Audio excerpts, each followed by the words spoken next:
অসমৰ মুখ্যমন্ত্ৰীয়ে যোৱাকালি এখন নিৰ্বাচনী সভাত কৈছে যে কংগ্ৰেছৰ দিনত অসমৰ মহিলাই বক্ৰপথৰে বেয়া ৰাস্তাৰে চাকৰি লৈছিল।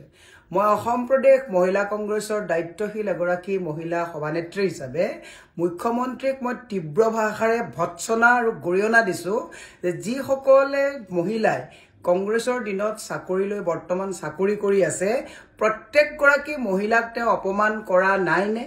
সামাজিকভাৱে পৰিয়ালৰ সন্মুখত গোটেই অসমৰ সন্মুখত তাৰমানে কংগ্ৰেছৰ দিনত চাকৰি লোৱা মহিলাসকলক তেওঁ কি ভাষাৰে কথাটো ক'লে এই কথাটোত মোৰ সঁচাকৈ গাত লাগিছে।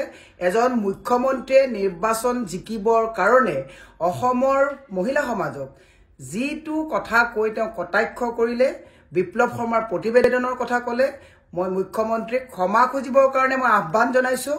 আৰু মুখ্যমন্ত্ৰীয়ে এনে ধৰণৰ নাৰী সমাজক লৈ বিকৃত মানসিকতাৰ যাতে ৰুচিবোধৰ যাতে প্ৰমাণ নিদিয়ে তাৰ কাৰণে তেওঁক সাৱধান আৰু সকিয়নি দিছো যে মুখ্যমন্ত্ৰীয়ে মহিলা সমাজক যিটো মানে বেয়া কথাৰে তেওঁ বক্ৰপথৰে বেয়া ৰাস্তাৰে চাকৰি লোৱা কথাটো কৈছে, সেইখিনি সময়ত তেওঁ কংগ্ৰেছৰ দলত আছিলে নে নাছিলে? তাৰমানে মুখ্যমন্ত্ৰীয়ে বেয়া কামবিলাক তেওঁৰ দিনত তেওঁ কৰিছিলে নেকি? যেনেকে ৰাকেশ পালক তেওঁ লৈ গৈছিল বুলি আমাৰ হাতত খবৰ আছে, তেনেকে যিসকল মহিলাৰ কথা কৈছিলে তেওঁ বেয়া পথৰে মহিলাসকলক লৈ গৈছিলে নেকি? কাৰণ সেইখিনি সময়তো তেওঁই উঠি ৰজা বহি ৰজা আছিলে।